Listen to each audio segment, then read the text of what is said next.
it's just an example. Purdue losing to Fresno State is okay. We can still win the Big Ten West. But me, Billy Napier gets fired. I'm just kidding. hey, really the best time of the year. I will be seated watching Red Zone for 7 hours on Sunday. What's going on, everyone? Welcome back to an episode of Backyard Banter. Johnny James Tanner. We're back. A little hiatus. We had the All-Star break. We had some time off for ourselves. I only had the All-Star break. Tanner's home for spring break now, and James is just a blue-collar working guy. He's just getting his paper. But in the 12 days we've been away, all of our college basketball teams have had some traumatic losses. Mostly Illinois, if I'm being completely honest. Purdue had a few as well, and of course, it's never good for Florida to lose to Georgia. But in this episode, we're going to talk about college basketball, guys. We're like 16 days away from a bracket, which is just kind of crazy to think about. It's amazing. We're gonna have a grid. James is very excited, and then we're gonna break down our first MLB prediction, and this is probably the easiest prediction out of all the divisions to predict. So we'll get to that a little bit later. But I mean, we'll start first in college basketball, and I think some of the biggest news right now in the country is with the Big Ten in general. So Tanner, I mean, my question for you is twofold. I mean, what the hell happened with Purdue, and then how good is Michigan State? Yeah. So to answer the first question, I think Purdue is really struggling to defend right now. I think part of that is not having someone to protect the rim. And I think another part of that is just them not performing well, not defending the perimeter. They're getting beat off dribble drives. They're not playing in the gap. They're letting people get in the lane. And when you don't have a rim protector and you're letting people drive around you and get downhill and get to the lane, like, it's probably not going to go well. And that's kind of what has happened as of late. Offensively, they did a little bit more of this against Indiana. I think their problems offensively is they rely on Braden Smith in the pick and roll too much. He just gets hard hedged out to half court. They need to run some offense. Like, let's stop just running pick and roll every time down. And Braden Smith's good, but he's not that good. Like, he needs to have something run for him. You can't just say, hey, go create everything for this team, Braden. Like, I would say that's kind of their problems right now. And by the way, it sucks when your team loses. Like, they've lost 4 in a row, and when Purdue loses, it makes me like not want to watch other games. That's how pissed off I am. Yeah. So like, I need them to win so I can just get all the way back into college hoops here before March Madness. Because my goodness, it's the best sport in the world. But Michigan State, are they for real? I would sell on their stock right now, honestly. I think they are peaking a little bit too early. I don't know if you guys can kind of feel that, but it seems like they're playing at their peak right now, and there's still 2 weeks left until the tournament. So how long can they play at this level and keep this win streak going? Who knows? But I think their inability to shoot the ball from 3 is really what is going to hurt them in the tournament. Very good defensively. They're deep. They play a lot of guys, but when you can't shoot the ball very well, not very well, when you're terrible at it. I mean, they're 330th in the country in three-point shooting, right there with Illinois. When you don't shoot the ball very well as a team and you get into these winner-go-home games in March, like, all it takes is a bad night, a worse night than what you're capable, like what your average is. Like, below average for them is like a 1 for 18 type of night from 3. And if that happens, they're gone. And that's likely. Like, that can happen, I think, quickly in the tournament. I actually was saying this last night to some people that I was hanging out with. I don't care who Michigan State plays round 1 of the tournament. I'm going to bounce them from my bracket. I think it's already been decided in my mind. Wow. But they are hot right now. I mean, you got to give kudos to them. Like, they're going to win the Big Ten. Tom Izzo is an elite head coach. Sure, they have a lot of issues not being able to shoot the ball, but they're still a very good basketball team. I'm not saying they're not a good basketball team. Yeah, Tom Izzo, I mean, he does – this team isn't, incredibly talented. And Tanner, you said they're peaking right now. I tend to agree with you, but I think even at their peak, I don't think they're a Final Four team. Like, I can name probably at least 7 teams that I'd take over them to make a Final Four. And that's if each team is hitting their peak. And, the Big Ten is really interesting to me because Michigan is probably going to finish second in the Big Ten. And their last 9 games have been decided by 4 points or less. It's some crazy stat like that. And they got bailed out last night, and they should have lost last night to Rutgers at home. But Burnett hit a crazy shot at the buzzer to win. So I'm not just selling on Michigan State. I'm selling on the entire Big Ten. And Yep. Big Ten normally performs well in March. But I mean, if you're, I remember we did the first week of conference play, like, oh, who's going to win the Big Ten? And each of you guys said your own teams. And at the time, that wasn't crazy.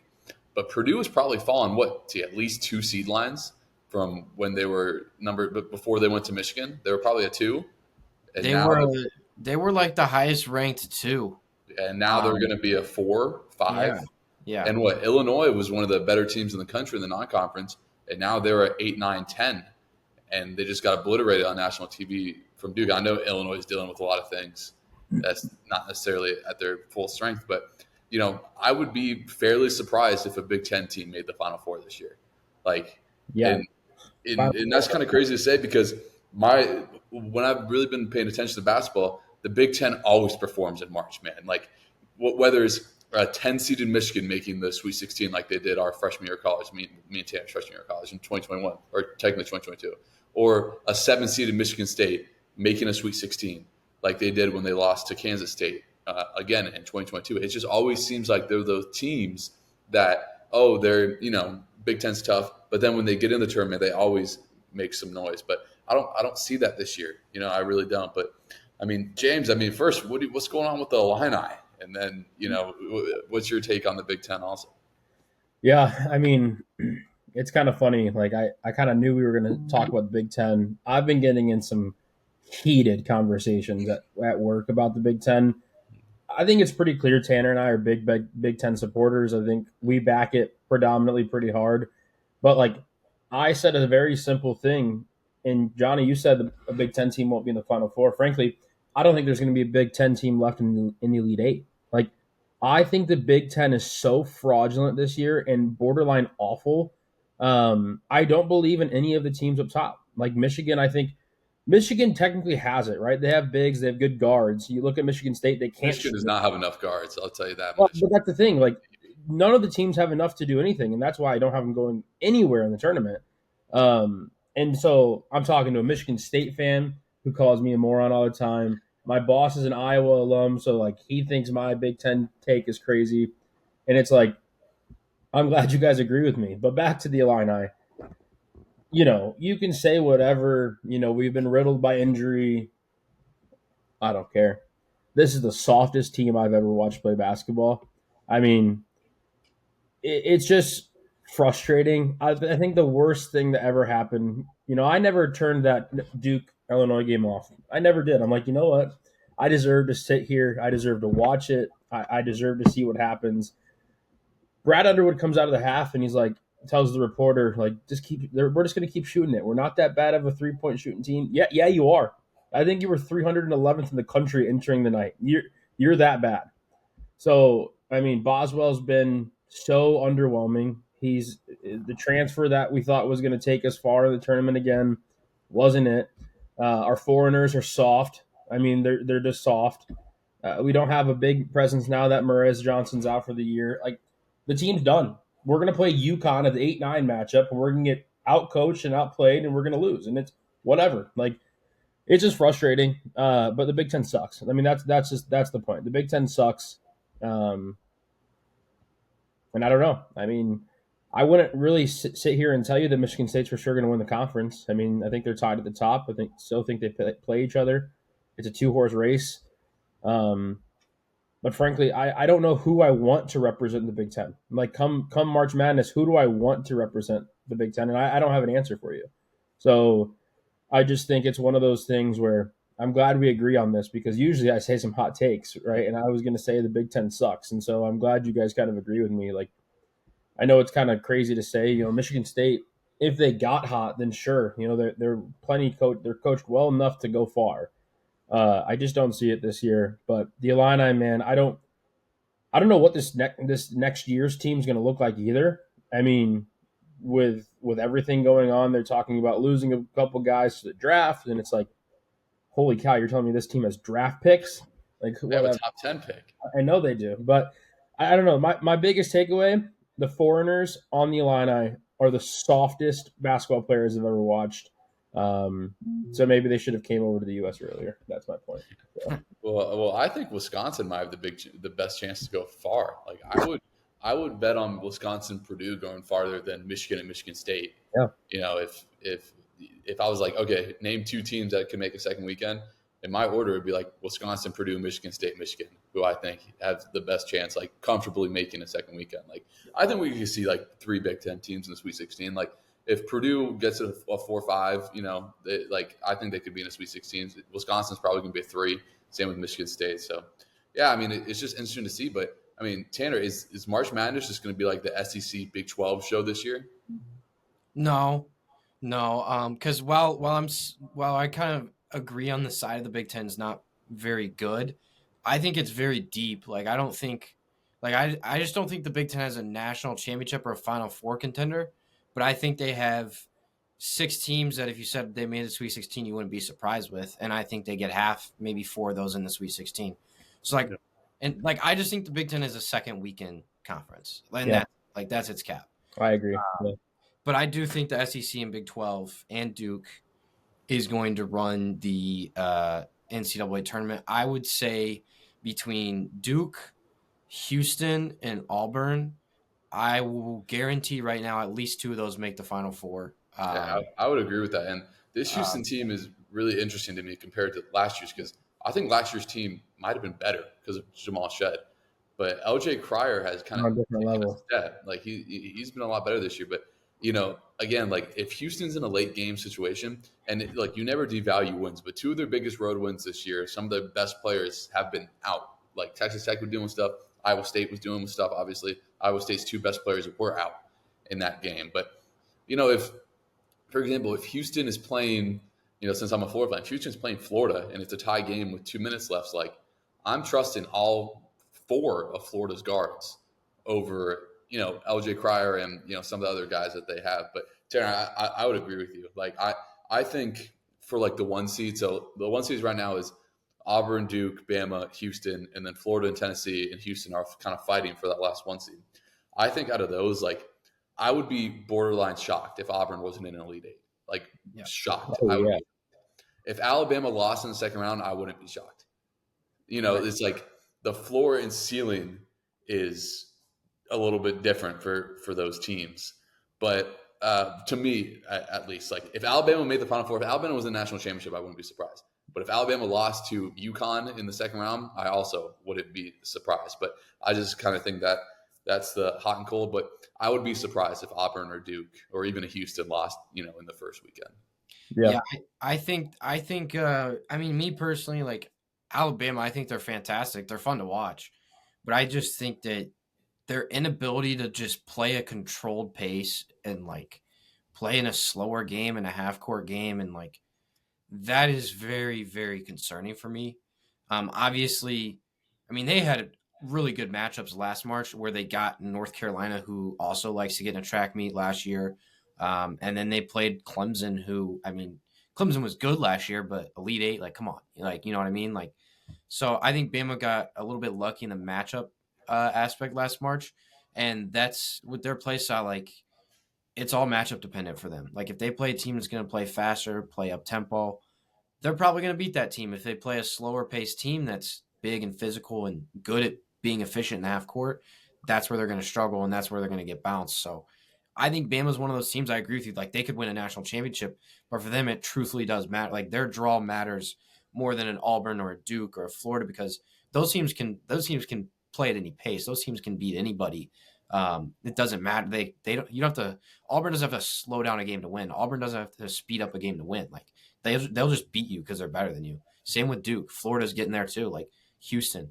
Well, Houston plays slower, but that's just kind of my point on Bama and Houston is like for those two, it all depends on their draw and on Selection Sunday.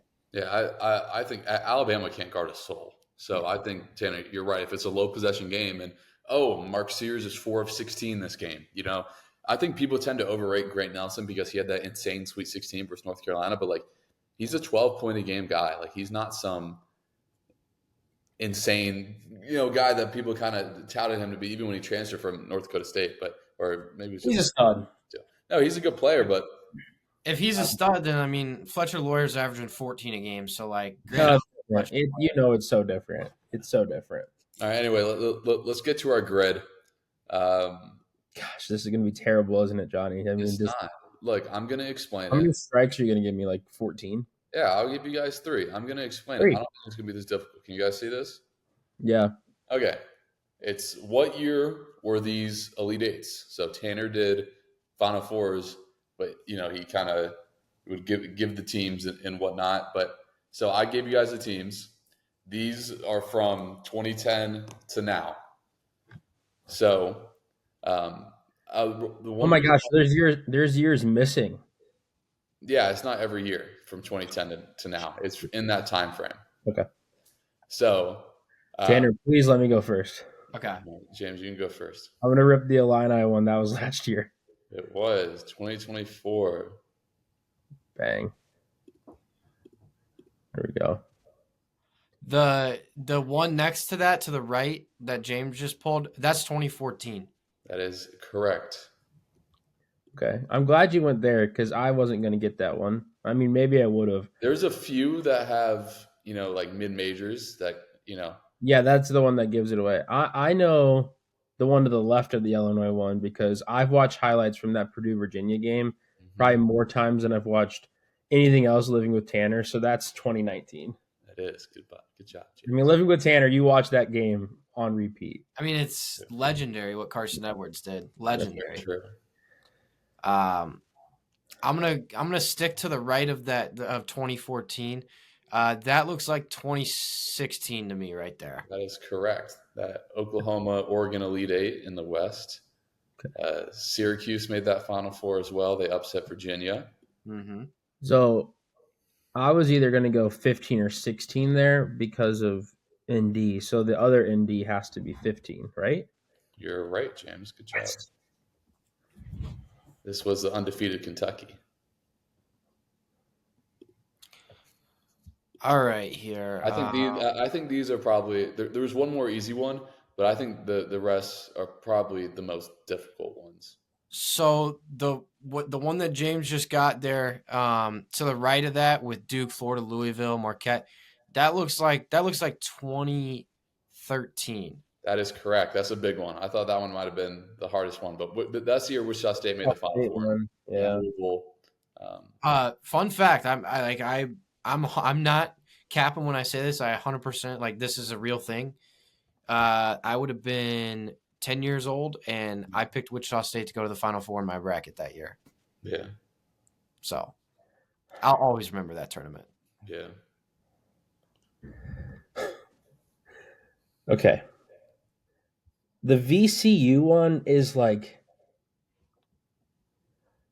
I wanted to say 2010. No, hold on. I wanted to say 2010, but that can't be it because I think Duke won the Natty in 2010. You're correct. Good job, James. And Duke's not in that one. Exactly. So therefore it's not. So it's the year after, and it's is it 2011? Yes. Good job, James. Come on. Way Okay. to work through. Way to work through. You guys notice how often UF is here, by the way? Yeah. Well, I'm pretty sure you left them on for a reason. I mean, I think every Elite Eight Florida made in the last 15 years I put on here. Yeah. So, there's still one easy one. I think that should be. Yeah, I'm trying to leave that. 2 are recent, 2 are kind of further away. Yeah, the one's easy. Tanner, you could probably rip the easy one.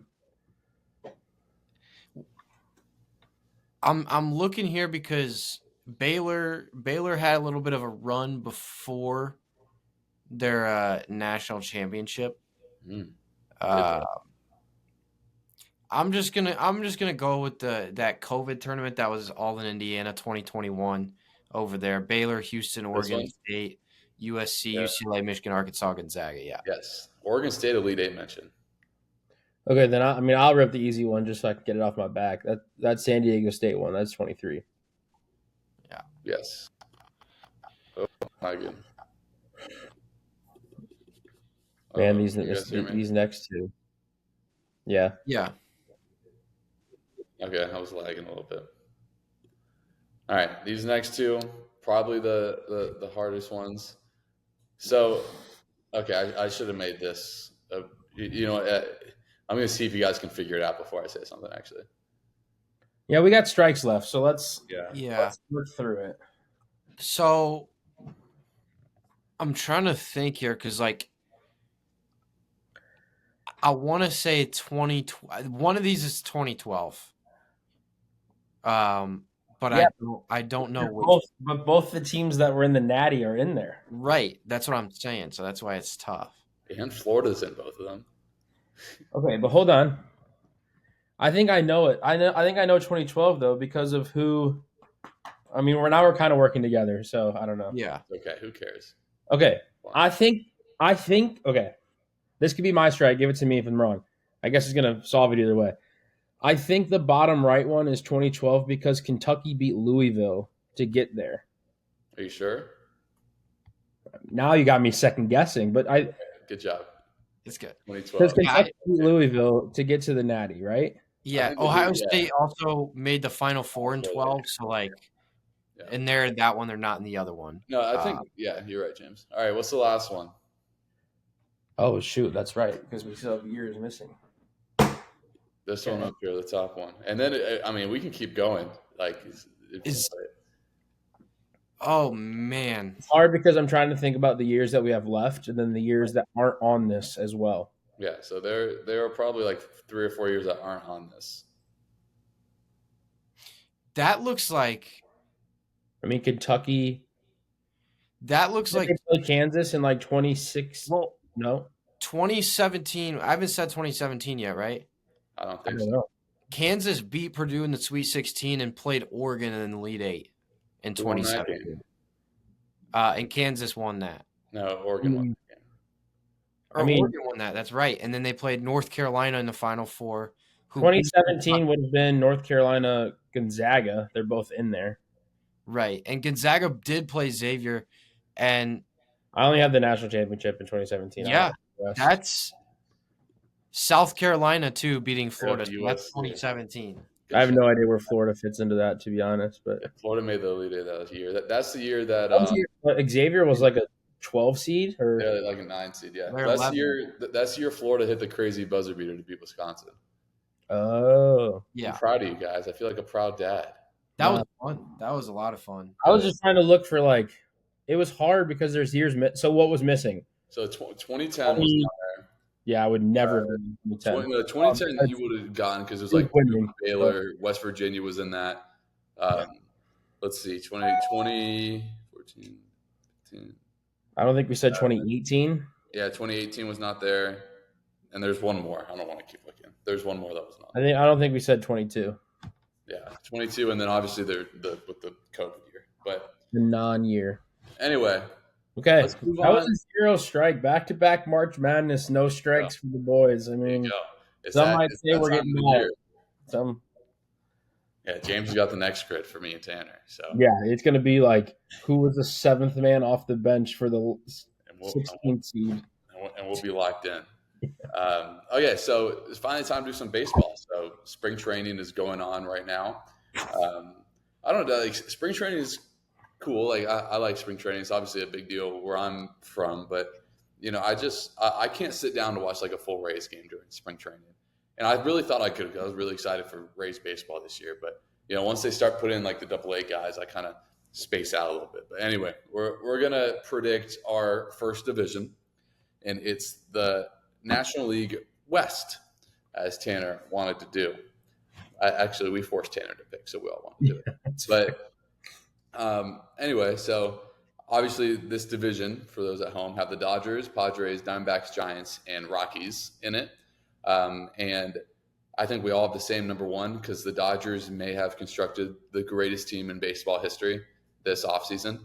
And, you know, they for the first time in a long time, the Dodgers like single-handedly have made people say, you know what, maybe baseball does need a salary cap because they're just handing out absurd amounts of money and deferring it for most contracts. Yeah. Like nothing. So let's just name some of the Dodgers pitchers, right? And then we'll move on because the Dodgers might win 120 games. They have Blake Snell, two-time Cy Young winner, Tyler Glasnow, pretty good. Just gave him $150 million last offseason. Oh, those two people also pitched for the Rays once upon a time. So, and then they still have Clayton Kershaw, probably the best pitcher of this generation. Yamamoto, the best Japanese pitching prospect ever. Roki Sasaki, the second best Japanese pitching prospect ever. They get Dustin May back, who was insane before he had Tommy John. And that's just 6 guys. They have like another 5 guys that could throw too. Shohei Ohtani. And that's just their rotation. They're gonna have a 7-man rotation very easily. Like, but they're not going to. And it's like, does Shohei pitch every 5 days? Like, you gave him $700 million partly to do that, but he's going to. He's one of the best pitchers in baseball. But like, I just named 6 guys, not named Shohei Ohtani, that are probably at least a 3 in any other rotation. Oh yeah, for sure. The only guy you named who might be a question mark for them this year is going to be May. But like you said, he's been a dog. Like, they're gonna. I think they've already said they're gonna have a 6-man rotation. Like, I think that's gonna be a thing. And then you get Shohei in there, and I don't know how they're gonna utilize him. You figure you're gonna give him damn near $1 billion. You're gonna make him pitch at least once. I think he'll pitch, but I just wonder what his limit is. Like, is he only gonna throw 100? I think he'll have limits other places. I really do. Like, if I'm the front office of the Dodgers, I'm saying, okay, you had a great year last year, but you're not stealing 40 bags this year. Like, we can't have this. I think they're going to limit him in other ways. Like, I don't really know what that looks like. I understand stolen bases are like an aspect of the game that just happened in the fluidity of the game. But like, I think they're going to maybe limit him in different ways just to keep him healthy so that he can pitch. But I don't know. But yeah, all I'm gonna say is, I hate the Dodgers. Okay, yeah. So all I'm gonna say on them is there is one team in the National League that is capable of beating the Los Angeles Dodgers in the 2025 MLB season, and that is the Los Angeles Dodgers. Yeah. Like they're the only team that can beat them. Like, nobody's beating them. The only way they lose is if they beat themselves. Yeah, that's it. You're right. They might have the best lineup in baseball. They definitely have the best rotation in baseball, and they probably have a top 10 at least bullpen in baseball. Oh, their bullpen got better. Like, they got what's his name? They got 2 guys. Give him $60 million. Oh, you want to come here? Just strip them off. Like, it's literally like, oh, Shohei, you have trouble hitting Tanner Scott. Hey, Tanner Scott, you want $60 million to come throw for us? Yeah, sure. And trust me, he's real good in the show. Like, I can't hit on him in the show. Hey, like, the new show comes out the 14th, James. Come on. Yeah, I'm not buying it. There's no chance. I'll get perfect the whole time. I don't know. So I was at work today, and I was putting on my win totals for our teams once we decided we were going to do the NL West. And I'm telling you, my heart was telling me to put 99 for the Dodgers. And then I had to scratch it off because that's ridiculous. I've watched the Cubs win over 100 games, and they had a great team. But this team undoubtedly is the best constructed team ever in sports history. Like, of all sports, this is it. I mean, so I have 106. I mean, I still went a little low, maybe. They're sleepwalking to 105 wins. Yeah, I know. Yeah, so I got 106 for them. Yeah, they're going to win that division. So I don't even know what their odds are. Maybe minus 800 to win the division, but something crazy. There's not good value there. But I think this division, there's a clear. There's literally the best team in baseball, and I think it's the worst team in baseball on the bottom. So like 2, 3, 4 is interesting. And Tanner, I tell you what, if you're gonna sit here and tell me the Rockies are gonna win 70 games, I might come over to Lafayette and tell you that you're crazy. But like, I don't know if that's what you were shaking your head to. But 70.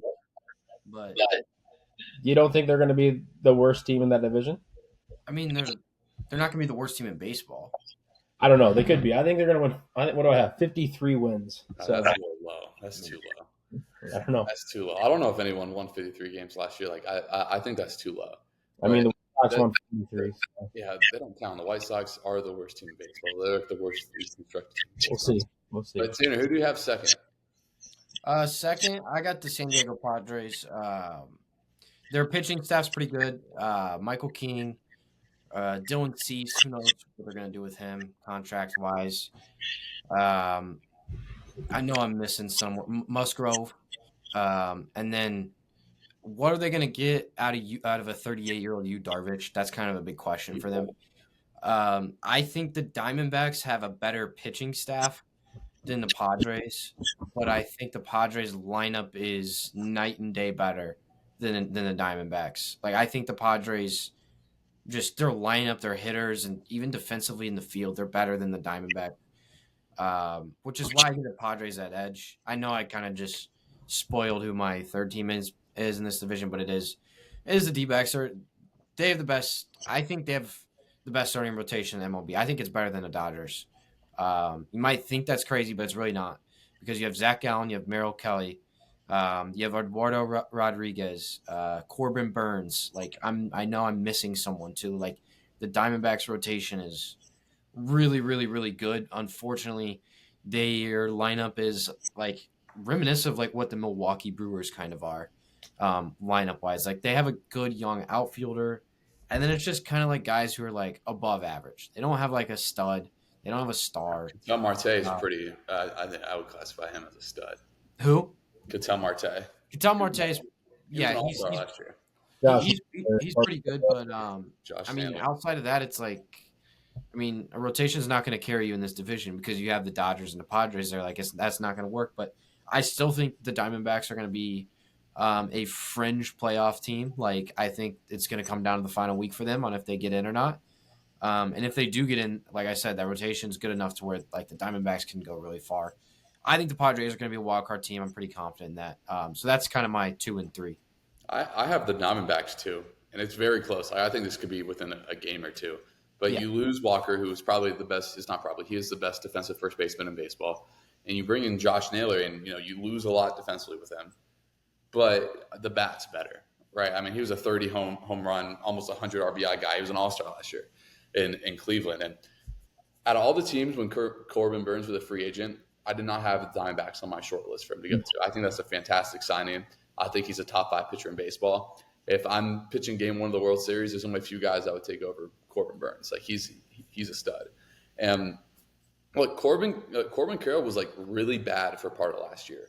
He didn't start picking it up until the second half of the year. So I think he kind of evens out a little bit. Ketel Marte is a very good leadoff hitter. I mean, 1-2 Marte Carroll, it's pretty good, right? And then yes, Tanner, that they do have holes elsewhere, but I trust that rotation enough just to barely squeak out the Padres because I don't think the Padres did anything like substantial this offseason to make themselves better. Granted, they were a really good team last year, and I picked them to be in the World Series last year, and they had the Dodgers in a position where they could have beaten them, but they didn't, right? And like I think Tatis could have like an MVP level season.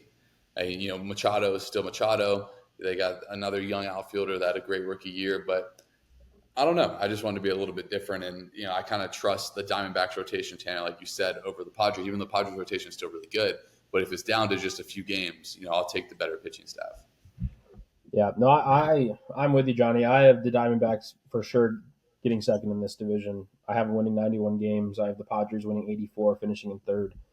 I don't believe, and this goes to every professional level, I don't believe in teams the year after when they don't do anything in the offseason to get better, and I don't think the Padres got better at all. I mean, they shipped off 2 of their best pitchers. They're potentially going to ship off their best pitcher, like depending on what that contract looks like. I look at the Padres and I think, yeah, their lineup's good enough to maybe, to compete and for sure win 80 some games.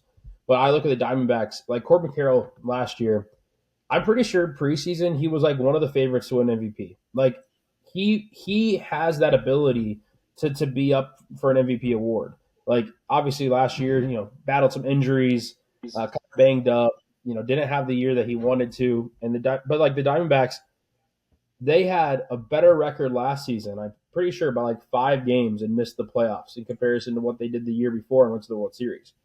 Like it was tough to make the playoffs. I mean, they might have they won 88, 89 games last year, Close too. I mean, they made it close down the stretch, and they missed the playoffs. So, like, I look at the Diamondbacks, and I think for sure they're number 2. And frankly, like Tanner, I feel like you might have even talked yourself into that by mentioning their rotation, just because. I mean, I agree with what you said, Johnny, about Corbin Burns. Like I thought for sure there was maybe a chance the Cubs got him, and that was a long shot. let alone the Diamondbacks. Like when I got that notification on my phone, I'll never forget. I was like, the Diamondbacks, really? But they got so much better.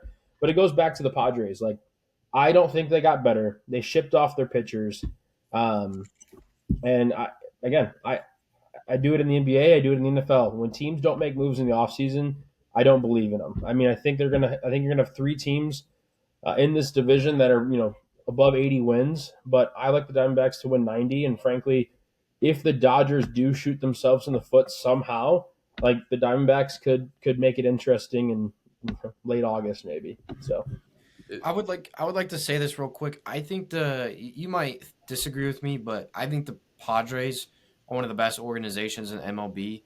The moves that they've made in the last decade, like every move they make, it seems like they get right. They bring in they give up a haul for Juan Soto, right? And they have Juan Soto for a couple years of his prime, and then they dish him out and they get a haul back. And guess what's going to happen? All those guys they got for Juan Soto are going to end up being really good in the next 2 to 3 years. And the Padres are not leaving. This organization, they just wheel and deal. Like they send out a piece here, they get a piece back, and that piece pays off. They send him out, they get another one back. Like all the moves they make, like it just seems like I don't know. They're just very, very well run organizationally, and they're always competitive. So I can't sit here and pick against the Padres because I think this front office is very good at piecing it together year by year. And I'm gonna trust the Padres organization because they've shown nothing to let me lose that trust.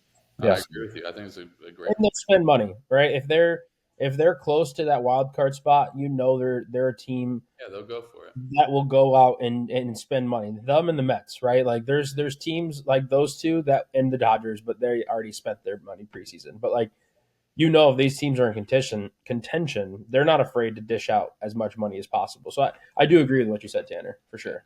Is there any team that's more 500 in baseball than the Giants? No, They are within 2 or 3, if not right at 500. I mean, they're just interesting team. Like they don't have a guy that's man, he's going to light it up and hit over 300, hit 30 jacks. I know that's a pretty difficult ballpark to hit in at points, but yeah, I mean, I really don't know what to make of the Giants. Like if you told me the Giants went 78 and 83 or 78 and 82, wouldn't be surprised. If you told me the Giants won 88 games and got the last wild card, wouldn't shock me. So that's where I am on San Francisco. Yeah. I'm glad they signed Willie Adames. Yeah. That's a move that I think does not affect this division whatsoever.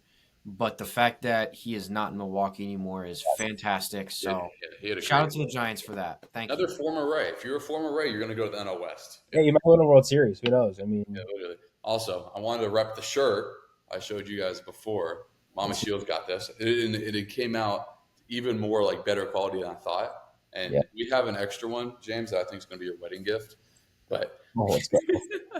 But if we ever get more of a following, we got merch lined up. It's on deck, yeah. But anyway, we'll cut it there. A lot of stuff to be excited about. Tanner, last thing. We never mentioned the Rockies. Really, I just want to say because they suck, Tanner. Chris Bryant. I want Chris Bryant to have a good year so badly. That's all I want to say. Yeah, they gave him money. And that pitcher that they have in spring training that is hitting the sallies after the strikeouts is electric. He is awesome. He should not be in the MLB. I mean, the Savannah Bananas can hire him. You talk about one of the best run franchises. I mean, what have the Rockies been doing for the last decade? I mean, they've been banking on Chris Bryant for the last 5 years. Yeah, good for him getting that bag though. But he's still welcome in Chicago whenever he wants. I mean, that guy can come back and be a third baseman. Chris Bryant in Chicago. Yeah. Anyway, we'll cut it there. A lot of stuff coming up. Last week of college basketball regular season, there's 3 games left for almost every team. So today is the day before the first. Tomorrow's the first. By March 9th, we're going to have all the conference tournament brackets out. So, obviously we'll have an episode about that, breaking all those down, picking who we think is going to win each conference. But, until then, thank you guys for watching, and we'll see you guys next time. See ya.